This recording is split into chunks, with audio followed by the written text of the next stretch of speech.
जय हिंद, सलाम और उम्मीद करता हूँ सभी होंगे सुरक्षित। छोटी सी अपडेट नहीं है, ना ही छोटी सी कुछ सूचना है, बल्कि कुछ कन्फ्यूज़न है आप लोगों में, जिसको दूर करने के प्रयास के हेतु ये वीडियो बनाया जा रहा है।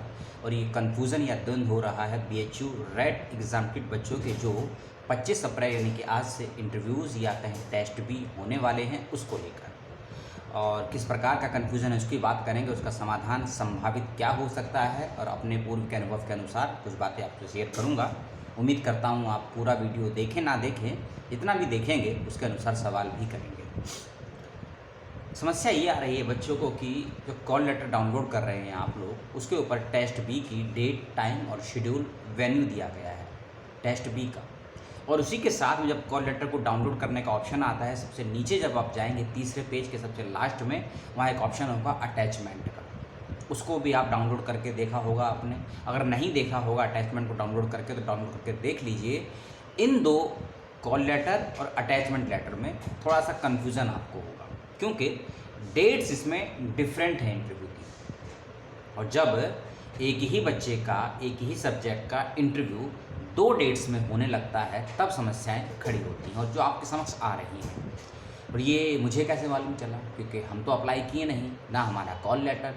आप में से ही 50 से अधिक बच्चों ने ईमेल करके, क्योंकि पिछले 3 दिन से कोई वीडियो नहीं आ रहा था, थोड़ी व्यस्तताएँ थी किसी काम में, लेकिन जब मेल खोल के देखा रात्रि सुबह में, तो शौक कि इतनी बड़ी समस्याएं हैं, या फिर BHU ने गलती की है। ना ये समस्या है ना गलती है, छोटा सा कन्फ्यूज़न है, उसको दूर कर लीजिए। जो भी आपको कॉल लेटर प्राप्त हुआ है अपने डैशबोर्ड से, जो आपने डाउनलोड किया है, उसके ऊपर जो डेट और जो टाइम और जो वेन्यू है, डेट, टाइम और वेन्यू, उसी डेट, टाइम और वेन्यू पर आपको BHU में अपने डिपार्टमेंट में जाना है। बेशक अटैचमेंट लेटर में कोई भी डेट दी गई है, इसको मैं और समझाता हूँ। जैसे कि हिंदी विभाग का शेड्यूल है मेरे समक्ष, ठीक है, जिसके अनुसार 27, 28, 29 और 30 अप्रैल को, और इसके साथ साथ 2, 4 और 5 मई को इंटरव्यू होने हैं। इन 7 दिनों में लगभग 1000 के करीब बच्चों को बुलाया गया है। इन 7 दिनों में लगभग 1000 के करीब बच्चों को बुलाया गया है, और इसको बांटा गया, जैसे कि पहले दिन में 150 बच्चे हैं 27 को, फिर 28 तारीख को 150 बच्चे हैं, यानी कि 150 करके बच्चों को बुलाया गया। अब समस्या ये है, मान लीजिए कि कॉल लेटर में आपके इंटरव्यू डेट है 27 अप्रैल, ठीक है, लेकिन जो अटैचमेंट है उसमें आपका रोल नंबर हो सकता है 30 अप्रैल के बीच में आता हो, या फिर 28 अप्रैल को आता हो। तो समस्या ये है कि आप कौन सी डेट में इंटरव्यू देने जाएंगे। फिर से मैं एक बात कह रहा हूँ, जो मैं कहने वाला हूँ या कहा है अभी तक, वो केवल मेरे अनुभव हैं पिछले 2 सालों को जो मैं वीडियो बना रहा हूँ उसके आधार पर।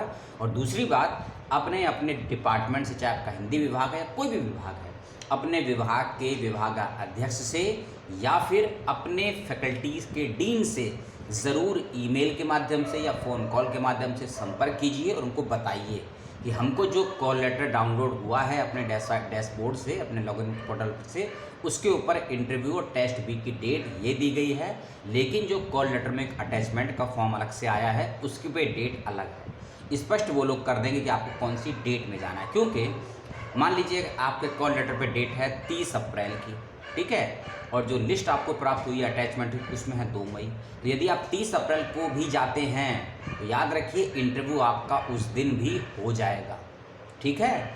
लेकिन कॉल लेटर में डेट अगर 30 अप्रैल है और आप गए हैं 2 मई को, क्योंकि अटैचमेंट में 2 मई है, तो हो सकता है 2 मई को इंटरव्यू ना हो। क्योंकि जब आप BHU में इंटरव्यू देने जाएंगे टेस्ट बी से पहले, क्योंकि इंटरव्यू है टेस्ट सी से पहले होगा टेस्ट बी, और टेस्ट बी से पहले सबमिट होगा आपका कॉल लेटर, और कॉल लेटर पे देखी जाएगी डेट और टाइमिंग। यदि कॉल लेटर पे उनको मालूम चला कि डेट है 30 अप्रैल की और आप इंटरव्यू देने आए हैं 2 मई को या 4 मई को, तो हो सकता है इंटरव्यू लेने में उनको और इंटरव्यू देने में आपको समस्याओं का सामना करना पड़े।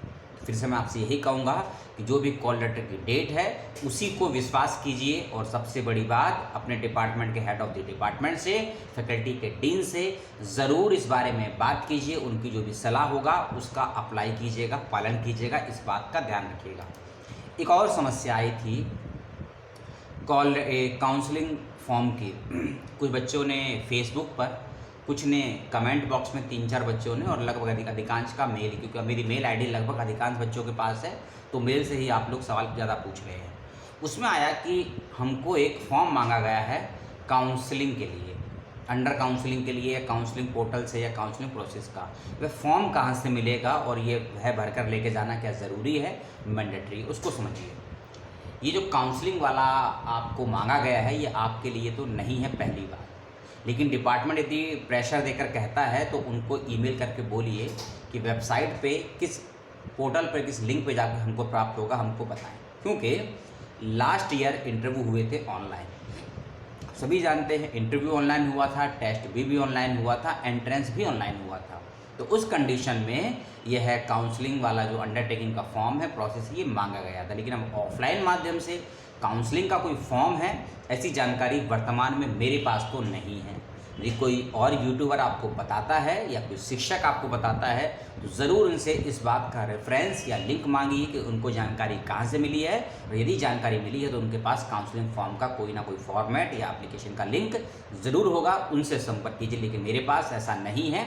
और फिर से मैं कह दूँ, ऑनलाइन माध्यम से यदि काउंसलिंग होती है तो ही ये फॉर्म सबमिट करना पड़ता है। लेकिन अगर ऑफलाइन माध्यम से भी काउंसलिंग से पहले, टेस्ट बी से पहले काउंसलिंग का फॉर्म आपसे मांगा जा रहा है, तो हो सकता है जो आपका लॉगिन पोर्टल है ना, क्योंकि आप सभी के लॉगिन पोर्टल होगा, डैशबोर्ड होता है ना, उसके ऊपर हो सकता है ये जानकारी उपलब्ध हो, है ना।